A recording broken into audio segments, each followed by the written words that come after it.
নেতৃত্ব সম্পর্কে কাজী নজরুল লিডারশিপটা কি সে লেকচারটা হয়েছে ভীরু মানবের প্রবল করিতে চাহেন যে দুনিয়াতে তারই ইমাম নেতা মানি আমি প্রেম তারই সাথে আনুষ্ঠ নরে বলিষ্ঠ করে যার কথা যার কাজ তারই তবে সেনা সংগ্রহ করি গরিতায় সিদ্ধাস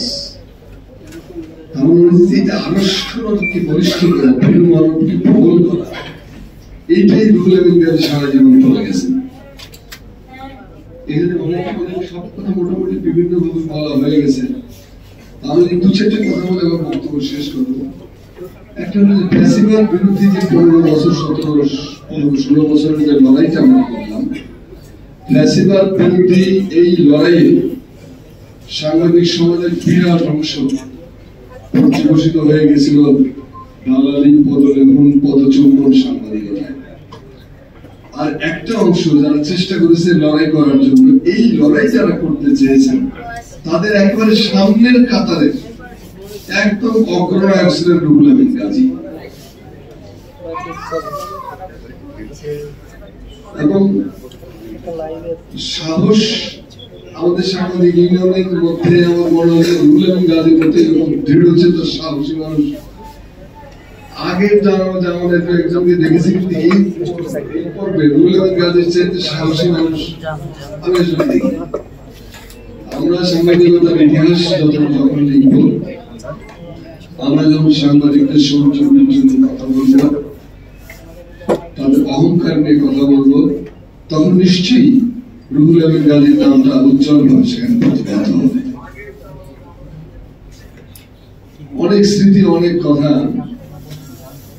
আমাদের যে ট্র্যাডিশনাল সাংবাদিক লিডারশিপ, আমাদের সাংবাদিকদের মধ্যে দুটো ব্যাপার আছে। একটা হলো যারা একেবারে লেখালেখি এবং তার নিজস্ব এগুলো ব্যস্ত থাকে, আরেকটা হলো যারা সাংবাদিকদের নেতৃত্ব দেয়। এই নেতৃত্ব দেওয়ার যে আমাদের ট্র্যাডিশনাল ইতিহাস, সেই আদিকাল থেকে শুরু যদি করেন, কেজি মোস্তফা ছিলেন, নির্মল সেন ছিলেন, কামাল লোহানী ছিলেন, আনোয়ার জাহিদ ভাই ছিলেন, আহমেদ মুরাদি জাহিদুর রহমান মিলন, রিয়াজ ভাই, গিয়াস ভাই।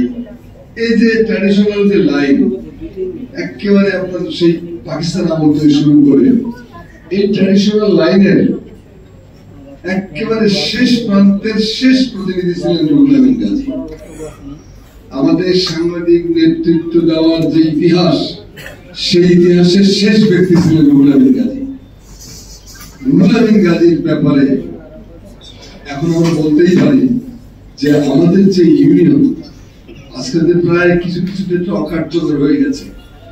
আমাদের ইউনিয়নের কাছে যে ভূমিকা আমরা এখন আশা করছি, সেই ভূমিকা তারা দিতে পারছে না, বা যেরকম ভাবে তাদেরকে চেয়েছি সেরকম ভাবে তারা দিতে, আমাদের চাওয়াটা, আমাদের প্রত্যাশা পরিপূর্ণ হচ্ছে না। এটার কারণ কি? এটার কারণ হলো লিডারশিপের অভাব। যে লিডারশিপ রুহুল আমিন গাজী দিয়েছেন, রুহুল আমিন গাজী ছিলেন আমাদের ঐক্যের প্রতীক। তাকে কেন্দ্র করে আমরা আবর্তিত হয়েছি, ভালো মন্দ মিশিয়েই মানুষ। কিন্তু রুহুল আমিন গাজী ছিলেন আমাদের সাংবাদিক ইউনিয়নের দুই পক্ষেরই। ফ্যাসিবাদের পক্ষে যে সাংবাদিকরা ছিলেন, তাদের একটা বিরাট অংশ রুহুল আমিন গাজীকে সম্মান করতেন, এটা ঠিক। আবার আমরা যারা লড়াই করতাম, তাদের তো তিনি নেতাই ছিলেন। তো এরকম একটা ব্যক্তিকে কেন্দ্র করে আমার মনে হয় না আর আমাদের গড়ে ওঠার আর কোন সুযোগ এখন আছে। আর এটা হলো যে ট্রেড ইউনিয়ন। ট্রেড ইউনিয়ন আমি এখানে হলফ করে বলতে পারি যে ট্রেড ইউনিয়ন বোঝার যে দক্ষতা, ক্ষমতা, রুহুল আমিন গাজীর মতো আমার জীবদ্দশায় আমি কাউকে দেখি না। জানতেন ইউনিয়ন কাকে বলে, ট্রেড ইউনিয়ন কাকে বলে। এবং রুহুল আমিন গাজী সাহেবের নেতৃত্বে যতদিনই আমরা ছিলাম, আমাদের ইউনিয়নের কোন সাংবাদিক কখনো সদস্য হতে পারেনি, নেবার। তিনি এর ব্যাপারে কঠোর থাকতেন। অসাংবাদিকদেরকে প্রশ্রয় দিলে, ভুয়া সাংবাদিকদের প্রশ্রয় দিলে ইউনিয়নের ইজ্জত নষ্ট হবে, এটা তিনি হতে দিতে চাইতেন না। বঙ্গভবনে যাচ্ছি আমরা, তখন পার্বত্য শান্তি চুক্তি করতেছে সন্তুলার মা, এই ঘাতক সন্তুলার মার সঙ্গে যখন শেখ হাসিনার সরকার শান্তি চুক্তি করতে যাচ্ছে, এর প্রতিবাদে আমরা নাগরিক, বিশিষ্ট নাগরিকদের মিছিল নিয়ে বঙ্গভবনের দিকে যাচ্ছি। সেই মিছিলে ব্যারিস্টার মইনুল হোসেন ছিলেন, সেই মিছিলে বিচারপতি আব্দুল রহিম ছিলেন, সেই মিছিলে ঢাকা বিশ্ববিদ্যালয়ের এক্স ভাইস চ্যান্সেলর মনিরুজ্জামান মিয়া ছিলেন, এমাজউদ্দিন সাহেব ছিলেন, আরো অনেকে ছিলেন, রিয়াজ ভাই গিয়াস ভাই ছিলেন, আমরা সবাই ছিলাম। ডিআইটির সামনে, অর্থাৎ যেটা এখন রাজুক ভবন, এইখানে আমাদেরকে থামালো। এই থামানোর পরে আমাদেরকে যেতেও দেবে না, আসতেও দেবে না, মানে আমাদের কোনো কথা বলতে দেবে না। এই সময় আমাদের তো এরা সব মুরব্বী মানুষ, পুলিশ বাধা দিচ্ছে, পুলিশের একজন অফিসার আসলেন, সম্ভবত ডিসি এই জাতীয় অফিসার হবে আর কি, ডিউটি কমিশনার।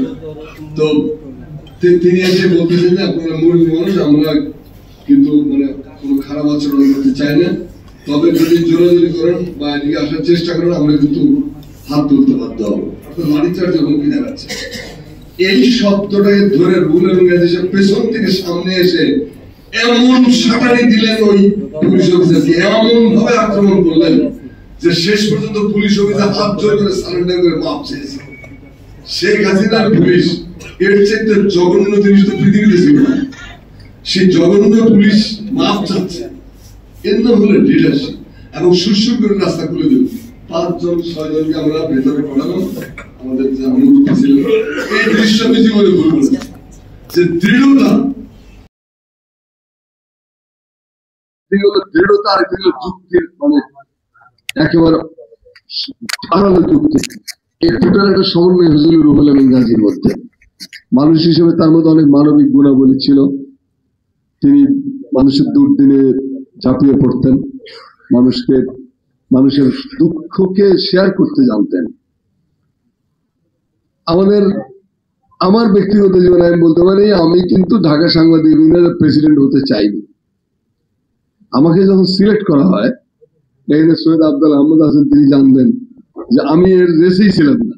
আমি বললাম আমি এই সভাপতি যাবো না, কারণ আমরা হয় না, এক একজনের একটা নেচার থাকে, কেউ হয়তো এগুলো ঠিক মজা পায়, আমি এগুলো ঠিক মজা পাই না। কারণ আমি 2 বছর থেকে যেটা দেখলাম যে যদি আপনার দলটি বা আপনি যে মতাদর্শের মানুষ, সেই মতাদর্শের লোক যদি পাওয়ারে না থাকে, সাংবাদিকদের জন্য খুব একটা কিছু করার সুযোগ থাকে না। আমি রাজি হলাম না। কিন্তু রুহুল আমিন গাজী সাহেব এবং শওকত মাহমুদ, তখন শওকত মাহমুদ ছিলেন রুহুল আমিন গাজী সাহেবের ছায়া সঙ্গী। শওকত মাহমুদকে একদম একেবারে প্রেস ক্লাবের পরে তো তিনি মানে বিচ্ছিন্ন হয়ে গেছিলেন, সে বিচ্ছিন্ন রাস্তার থেকে তার উঠাই নিয়ে এসে তিনি ডিউজে বিএফইউজের লিডার বানায় ফেলেন, ডাইরেক্ট বিএফইউজের। এটা কিন্তু তিনি করছিলেন। এবং শেষ মুহূর্ত পর্যন্ত শওকত মাহমুদের সাথে তার তোর মতভিন্নতা হয়ে গেল নানান কারণে, তখনও কিন্তু শওকত মাহমুদ সম্পর্কে তিনি ব্যক্তিগতভাবে কোনো খারাপ কথা বলেননি। এটা হলো তার মহত্ব। যাই হোক, আমাকে বললেন যে আপনাকে ইলেকশনে দাঁড়াতেই হবে। আমি বললাম আমি তো দাঁড়াবো না, আমাকে কেউ ভোট দেবে না। বলে আপনি হাইয়েস্ট ভোট পাবেন, আপনি বুঝতেছেন না। জোর করে রুহুল আমিন গাজী ইলেকশনে দাঁড় করালেন। ইলেকশনে দাঁড় করানোর পরে আমি বুঝলাম যে একটা যন্ত্রণার মধ্যে পড়ে গেছি, গরম চুলার উপরে একদম। কারণ সকালবেলা ভোরবেলা আমার ঘুম থেকে ডেকে তোলে রুহুল আমিন গাজী, 10টার সময় আবার ফোন, 1টার সময় আবার ফোন, বিকালে আবার ফোন, রাত 12টার সময় আবার ফোন। কতদূর করলাম, আজকে কি কি করলাম, কি কি প্ল্যানিং, কোন দিকে যাব, কোন পত্রিকা অফিসে যাব। আমি বলছি মহাজালা তো দেখি এটা একটা, মানে রুহুল আমিন গাজী ভাইয়ের দ্বারা অত্যাচারিত হয়ে আমি শেষ পর্যন্ত ঝাঁপিয়ে পড়লাম আর কি। নইলে তার টেলিফোনের জ্বালা সামলাতে পারতেছিলাম না। মানে একটা লিডার কি পরিমাণ তার কাজে সিনসিয়ার, যে সিনসিয়ারিটি কিরকম, যে তারে তিনি দাঁড় করিয়েছেন। এখন তার লোক যদি ঘরের মধ্যে ঘুমিয়ে থাকে, সে তো ক্যাম্পেইন না করে বাসায় বসে থাকে, সে জিতবে কি করে, এইটাও তার মাথার মধ্যে আছে। তো এরকম নেতা আমার মনে হয় না আমাদের সাংবাদিক ইউনিয়নে আর আসবে। আমি আশা করি, আমি হতাশবাদী লোক নই, আমি প্রত্যাশা করি যে নিশ্চয়ই আমাদের মধ্যে থেকে কেউ না কেউ দাঁড়িয়ে যাবে। আজকে আমাদের সামনে ডিউজের ইলেকশন, আমাদের সামনে বিএফইউজের ইলেকশন, আমাদের সামনে জাতীয় প্রেস ক্লাবের ইলেকশন। এইরকম মুহূর্তে আমাদের ফোরামের যে ছিন্ন ভিন্ন দশা, এটা আমাকে খুবই হতাশ করে। আমি মনে করি যে আজকে রুহুল আমিন গাজীর এই মৃত্যুবার্ষিকী, প্রথম মৃত্যুবার্ষিকীকে সামনে রেখে আমাদের বোধহয় ঐক্যবদ্ধ হওয়ার একটা সুযোগ আছে। এটা তার প্রতি আমাদের গভীর শ্রদ্ধা জানানো হবে। পাশাপাশি তার প্রদর্শিত পথ ধরে যদি আমরা এগিয়ে যাই, তাহলে আমরা আমাদের প্রতিপক্ষের মোকাবেলা করতে পারবো খুব সাফল্যের সঙ্গে। এইটা ব্যাপারে আমাদের ফোরাম নেতৃবৃন্দের মধ্যে ভাবার সময় এসেছে। দেরি হয়ে গেছে অনেক, আর দেরি করার উপায় নেই। আরেকজনের কথা না বললেই হয় না, তিনি হলেন ভাবি। আমাদের জাতীয় কবি কাজী নজরুল ইসলাম বলেছেন যে কোনো কালে একা হয়নি কো জয়ী, পুরুষের তরবারি প্রেরণা দিয়েছে, শক্তি দিয়েছে বিজয় লক্ষ্মী নারী। রুহুল আমিন গাজী ভাইয়ের জীবনে ভাবি ছিলেন তার সেই বিজয় লক্ষ্মী নারী। কারণ নিজের সংসারটাকে আগলে রেখে মানুষটাকে ছেড়ে দিয়েছে। এবং সংসার নিয়ে আমার মনে হয় না রুহুল আমিন গাজী ভাই খুব একটা কোনো চিন্তা ভাবনা ছিল, কারণ সারাক্ষণ তো তরবারি নিয়ে ঘুরে বেড়াতেছে। তো সারাক্ষণ যে লোক মাঠে কাজ করে তার সংসার আগলানোর জন্য এমন একটা লোক দরকার যে তাকে ওইখান থেকে সব রকম চিন্তার থেকে মুক্ত রাখবে। এবং ভাবির প্রেরণা, ভাবির ভালোবাসা রুহুল আমিন ভাইয়ের জীবনে একটা বিরাট প্রভাব বিস্তার করেছে।